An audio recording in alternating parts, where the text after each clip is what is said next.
So in the winter time, I hook up 2 extension cords.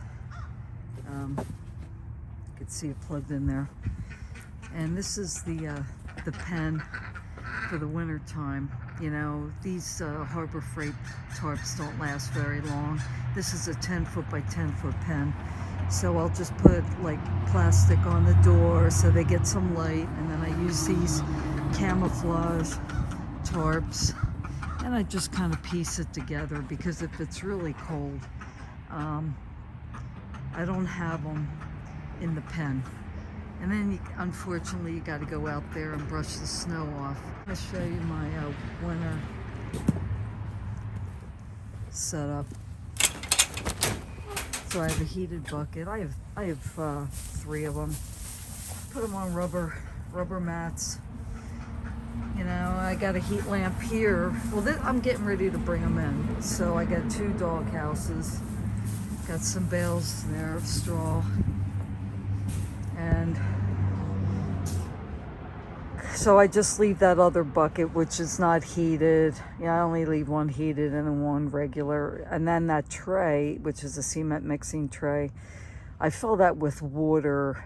Today it's a little too cold. It's about 28 degrees.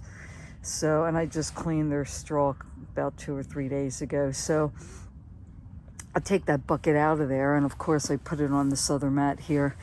And then if I give them bathing while they're outside, I'll hook up a hose and you know, fill it up, and then I use it secondarily for the bucket. So now I'm going to show you. This is just plastic shed, Rubbermaid. I think it's 7 by 7.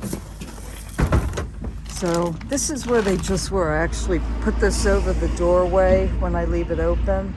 I could lower it down. I just use some clothespins to hold it up. And this is, what's it? It's like 58 degrees right now. I don't know if you can see that or not. But this, the vent's open up there. And there's another heated bucket I'm not using right now, and there's some straw.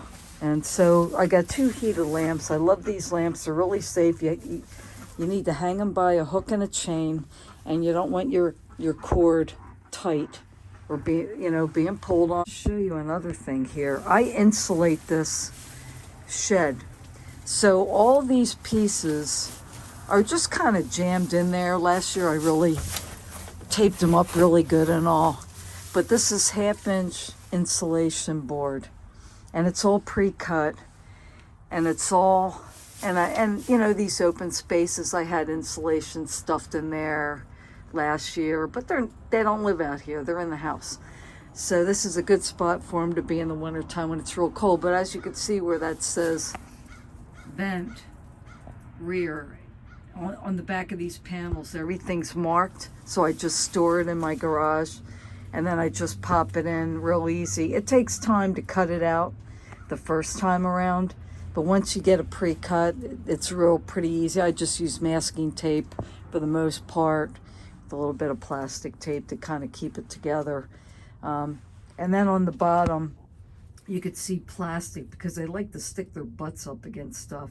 So this isn't dirty at all, but if it did get dirty, it would be easy to wipe.